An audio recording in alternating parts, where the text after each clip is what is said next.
Выскорки – давний вовныйский рид.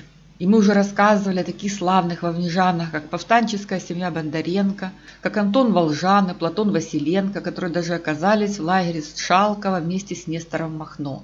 А сегодня мы расскажем о вовнижанине, который прославился совсем в другой области, в области культуры. Что только подчеркивает, что Вовниги – это необыкновенная земля и рождала неординарных людей. Мы уже упоминали в одном видео о Петре Выскорке, хотя мне и казалось, что этого недостаточно, но материала на отдельное видео у меня не хватало. И тут я пошла по своим делам в городскую библиотеку и, уходя, заболталась с библиотекарем и забыла телефон на стойке. Пришла на работу, обнаружила пропажу, вернулась в библиотеку, а у них, смотрю, какие-то книжки лежат рядом со стойкой. И сверху вот это, о филармонии. Я ее открываю и вспоминаю о нашем знаменитом вовнижанине, нахожу фото Петра Николаевича, а мне библиотекарь и говорит, что я могу купить эту книгу, они ее продают. И я ее покупаю и понимаю, что надо завершить начатое дело, раз сама судьба велела. Готовьтесь, в итоге у нас будет очень много фотографий. Канал Ірини Коновець-Поплавської. Выскорки приехали в Вовниги из Черниговской губернии, и в Башмачке жила даже недавно еще одна бабушка Выскорка, которая помнила, из какого села. Родился Петр Выскорка 29 июня 1927 года, и вот мы видим его родовод по линии Выскорок. Семья была музыкальная. Мать Ганна Павловна, тоже из старого вовнижского рода Богданов, играла на гитаре, а отец Николай Сергеевич на бубне в троистых музыках. Это родовод по линии Богданов. Поэтому, наверное, не случайно на горыще нашлась скрипка, что и занял место на Солонянском смотре творчества, и одаренному ребенку государство в награду позволило бесплатно учиться в Днепропетровской музыкальной школе. То есть фактически с этого времени он начал самостоятельную жизнь. Жил мальчик на съемной квартире. Представьте, ребенок один в городе. Родители, конечно, навещали, привозили продукты с огорода, но о существовании конфет, колбасы и апельсин он узнал по запаху, когда их ели хозяйские дети. Это фото тех лет, когда отец приезжал его проведывать. Учился Петр в 71-й школе, что на Жуковского. Это 6 класс, он вверху по центру. С началом войны он вернулся домой, но там были только мать и дедушка, отец был на фронте, и от него никаких вестей не было. Тут Петр узнает, что в Солонянском театре организовывают разные кружки, и решил принимать участие в их работе, потому что ему нужна была практика, да и коллектив там подбирался очень интересный. Дальше вам обязательно надо посмотреть видео о Солонянском театре, ссылка вверху. Биография человека – это не только его жизнь как в вакууме, там представлена вся та атмосфера, в которой Петр Выскорка находился во время немецкой оккупации, там показано, кто его окружал и в каких событиях он участвовал. Но когда 26 октября 1943 в Соленое вернулась советская власть, то те, кто имели отношение к театру, стали записываться в Красную армию, чтобы избежать репрессий. Некоторые срочно покинули Соленое. Петр вроде по возрасту для мобилизации не подходил. Ему в 43-м было 16 лет с хвостиком, но события развивались молниеносно. В Соленом оказался какими-то судьбами начальник клуба 128-го пограничного полка 25-летний Валентин Павлович Павлов, который подбирал музыкантов. А Петр играл не только на скрипке, но и на более народных инструментах – аккордеоне и баяне. И Павлов тут же пришел к матери Петра и уговорил ее дать согласие на мобилизацию, аргументируя это тем, что ее сын пока несовершеннолетний, но война неизвестно, когда закончится, его все равно призовут через год, и тогда он попадет в пехоту, и там его шансы выжить будут гораздо меньше. И мы имеем историческое фото, сделанное 6 ноября 1943,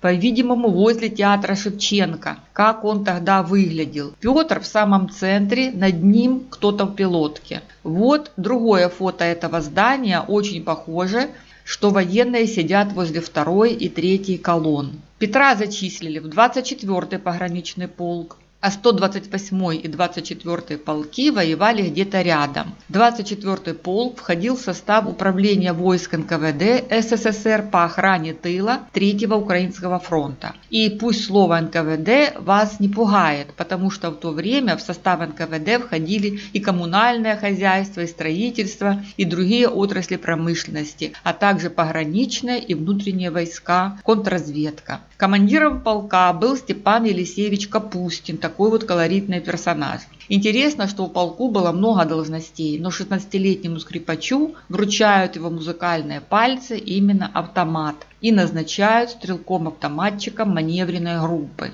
Как я понимаю, это было похоже на то, как показано в фильме «Бой идут одни старики». Кто сказал, что надо бросить песни на войне? После боя сердце просит музыки вдвойне. Петр закончил войну с орденами и медалями, одна из них за боевые заслуги, за умелые, инициативные и смелые действия, сопряженные с риском для жизни, содействующие успеху боевых действий с врагами советского государства. В наградном листе отмечено, что он участвовал в боях по разоружению мелких вооруженных групп противника, вышедших из Яско-Кишиневской группировки в горах Карпат, проявил стойкость, мужество и отвагу, своим личным примером увлекал своих товарищей на уничтожение вооруженных солдат противника. Из своего оружия уничтожил 2 солдат и пленил 3. На его счету 19 задержаний, из которых разоблачено ставленников и пособников врага 2, дезертиров Красной Армии 5. Также отмечено, что он проявлял активное участие в культурно-массовой работе, то есть параллельно со службой надо было еще участвовать в концертах для населения, а также для солдат и командиров части во время их отдыха. С июля 45-го полк получил название 24-й стрелковый прудский ордена Богдана Хмельницкого полк внутренних войск НКВД. Когда Петру исполнилось 18, а это случилось в Вене в июне 45-го, то его уже призвали на 5 лет службы в этот самый 24-й прудский полк, который дислоцировался в Прибалтике. Это фото из города Мадона, Латвия. И там уже командиры лояльно отнеслись к его выдающимся музыкальным способностям. И Петр даже параллельно со службой брал уроки у скрипача Яна Карловича Азалиня. Предположительно, это его фотография. А летом 50-го года Петр демобилизуется из армии, его командир вручает ему фотографию с подписью «На добрую память хорошему солдату, сослуживцу по прудскому полку Петру Выскорке» от его командира полковника Капустина. Итак, насыщенная невероятными событиями юность осталась позади. А Петру всего 23 года. Но уже за плечами колоссальный жизненный опыт, а впереди целая жизнь, посвященная музыке, и мы вместе с ним погружаемся в совсем другую среду. Петр поступает в Днепропетровское музыкальное училище, параллельно подрабатывает в оркестре театра Горького. В училище преподавателем его был Анатолий Давыдович Тушмалов, выпускник профессора Московской консерватории Цыганова. Именно поэтому Петр продолжает музыкальное образование в этой же Московской консерватории у профессора Дмитрия Михайловича Цыганова. Это был такой достаточно знаменитый советский музыкант, народный артист СССР, лауреат Сталинской премии 1 степени. Первое время, пока не предоставили жилье, он жил у тети своего товарища Виталия Стрельцова, Клары Соломоновны. Потом дали жилье, он женился. Жена Ирина Николаевна, доктор, хирург, уроженка Костромы. Родился сын Сергей. Во время обучения в консерватории Петр Николаевич подрабатывал в театре Советской армии. Его сокурсниками были в будущем известные музыканты, в частности виолончелистка Наталья Шаховская. В июне 1959-го он закончил консерваторию с красным дипломом. Что дальше? Конечно, предлагали поступить в аспирантуру, но тогда бы он стал просто преподавателем или уговаривали на должность директора госхрана деревянных струнных инструментов. Но это был путь чиновника, это значило зарыть свой талант, пусть даже за счет более благополучной и спокойной жизни. Это был не путь музыканта. Музыкант должен играть. И он с семьей сразу вернулся в Днепропетровск, проведывает родителей. Это фото из Нового Света, куда они переехали после войны. и становится помощником концертмейстера симфонического оркестра Днепропетровской филармонии, а через год и, собственно, концертмейстером. Это признание его мастерства. Что такое концертмейстер? Официальным сухим языком это тот, кто руководит группой инструментов в симфоническом оркестре или другом коллективе, а также первый скрипач. А если проще, так концертмейстер – это что-то типа играющего тренера. А вот как описывается в книге «Днепропетровская філармонія» о концертмейстерах того времени. Ті досвідчені, високопрофесійні музиканти повинні були виявляти свою універсальну майстерність. Їхні обов'язки були безмежні. Заняття з солістами-вокалістами, акомпанемент на репетиціях і виступах із камерними ансамблями, діапазон від старовинної музики до пісень сьогоднішнього дня. Концертмейстер мав читати ноти з листа без попередньої підготовки, грати під час виїзних концертів на інструментах усіх сільських клубів, входити в будь-яку камерну програму і ще. І можна лише уявити, скільки було тих іще. Одновременно Петр Николаевич работал преподавателем Днепропетровского музыкального училища. Ученики Петра Выскорки становились такими крепкими музыкантами, как выразился его друг и коллега Виталий Георгиевич Стрельцов. Не всем стать заслуженными артистами, а хороший музыкант – это и есть звание. Гастролировал оркестр в Москве, Крыму, по Северному Кавказу, Кисловодск, на западе Украины. Я думаю, вы уже узнаете Петра Николаевича. На средней фотографии он стоит слева, а на нижней по центру внизу этой колонны. Золотые годы оркестра прошли под руководством дирижера Гургена Карапетяна, который много сотрудничал с украинскими композиторами, в частности Иваном Карабицем, Евгением Станковичем, Андреем Штагаренко, Мирославом Скориком, братьями Платоном и Георгием Майборода. И вот в 1972 Петр Николаевич вполне заслуженно получает звание заслуженного артиста Украины. А в 1976 вышла пластинка «Днепропетровский сувенир», на которой Петр Выскорка, скрипка, и Л. Дубинина, чтение, исполнили балладу о скрипаче. К сожалению, мы пластинку не нашли. Если у кого-то она есть, откликнитесь, пожалуйста. Вероятно, это на стихи Зелевина Горна. Сменив уют и тишину на фронтовую обстановку, попала скрипка на войну в одну компанию с винтовкой. Владелец взял ее с собой, не в силах разлучиться с нею. В вагоне дым передовой, в залитой водой траншеи. Между схватками, когда война давала передышку, касался струн скрипач-солдат и волновался, как мальчишка.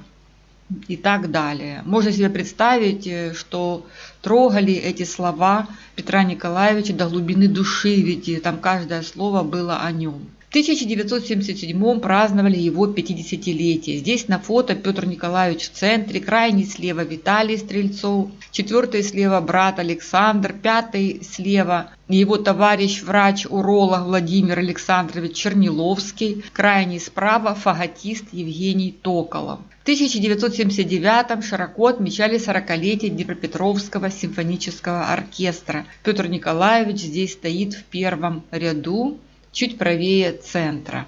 Так шли годы. Понятно, что работал Петр Николаевич с полной отдачей всех своих сил и способностей. А это, как правило, обычная история истинно творческих людей в ущерб здоровью, семье и другим радостям жизни. В свободное время со времен консерватории он собирал пластинки разных композиторов. У него не было какого-то любимого композитора, видимо, отдавал предпочтение отдельным произведениям разных авторов. Но больше всего у него в фонотеке было сочинение Рахманинова, он собрал все симфонии Густава Малера. Квартира его была своеобразным складом книг и пластинок. Много было книг по искусству и живописи, при этом ни дачи, ни автомобиля Петр Николаевич так и не приобрел. Не потерял связь с фронтовыми друзьями, встречался с ними много раз. Это фото, которое Валентин Павлов ему подарил 8 января 1985 года. А в эту же поездку в Москву он посетил и своего учителя Цыганова. Это его фото с подписью от 2 января 1985 года. Как видите, на этот раз у нас очень много фотографий, ничего дорисовывать воображение не нужно. Вся жизнь Петра Николаевича Выскорки прошла перед нашими глазами. Можно еще добавить, что брат его Александр Николаевич Выскорка работал в КБЮ слесарем-испытателем, награжден 2 орденами трудовой славы. Кстати, не имея никакого музыкального образования, он прекрасно играл на баяне, аккордеоне и гармонии. Сестра его Валентина Николаевна играла на бандуре, вышла замуж за Григория Петровича Смеюху из Колыневки, и они уехали жить в Харьков. Там Валентина преподавала в Доме пионеров по классу бандуры, их сын Петр Григорьевич Смеюха – хоровой дирижер, а внучка – это Виктория из музыкального проекта «Не ангелы». К сожалению, аудиозаписи исполнения Петра Николаевича не осталось. Филармония реорганизовывалась, и если была какая-то у них фонотека, то она бог знает где. Поэтому, чтобы узнать, каким музыкантом был Петр Николаевич, опираемся на свидетельства очевидцев. Вот что мы читаем в книге о Дніпропетровській філармонії.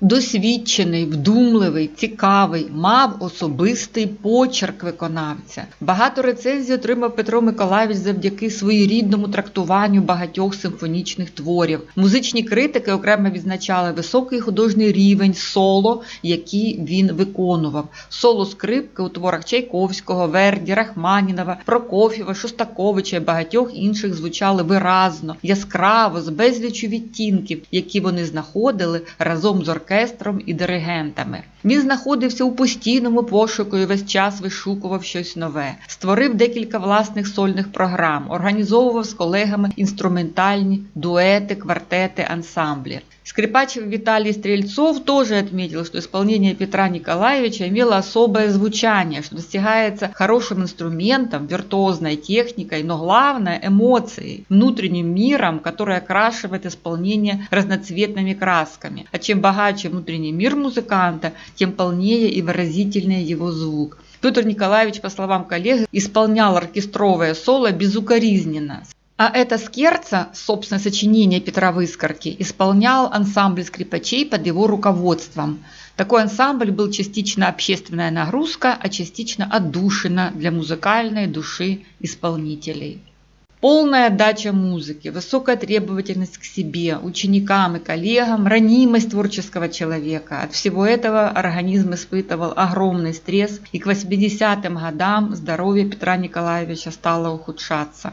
И он это чувствовал и очень переживал по этому поводу. Музыкант ведь не может так просто уйти на пенсию, как инженер или чиновник. В 1992-м ему пришлось уйти из оркестра. Состоялись прощальные концерты. Он отдохнул, подлечился, а потом по просьбе оркестра и филармонии вернулся, но поработав полгода, все-таки покинул филармонию навсегда. На прощальном концерте он играл симфонию Макса Бруха. Последние годы жизни музыканта – это, по сути, бесконечное лечение. Сердце его остановилось 21 декабря 1996 года. Канал Ірини Коновець-Поплавської. Безусловно, во Вниге гордятся таким своим сыном. Петр Николаевич Выскорка прошел достаточно сложный жизненный путь от сельского паренька до заслуженного артиста Украины. С детства прилагательное «талантливый» сопровождало его. Помните, Николай Слесаренко в своих воспоминаниях и Днепровская газета в 1943 об этом упоминали. И это его особое звучание, это же не просто комплимент коллега, это результат природного дара плюс полная отдача музыки 24/7 плюс тот непростой жизненный опыт, который он прошел в юности. Особое звучание, оно и оттуда, от этих пережитых военных лет, от требовательности к себе. Как говорила Майя Плесецкая, одной техникой мир не покорить. И сегодня и лет через 150-200 надо будет, как и прежде, в первую очередь растронуть душу, заставить сопереживать, вызвать слезы, мороз гусиной кожи. А сейчас прослушайте танец из балета Каракараева «Тропою грома» в исполнении ансамбля скрипачей Днепропетровской филармонии, руководитель ансамбля Петр Выскорка. И он же, как я понимаю, среди исполнителей. И когда вы прослушаете это произведение, найдите его в YouTube в исполнении других коллективов, и тогда поймете, что такое особое звучание. И да, не жалейте аплодисментов и цветов для творческих людей, не жалейте восторженных криков «Браво!», не жалейте одобряющей улыбки, не жалейте, в конце концов, лайка, подписки и комментария.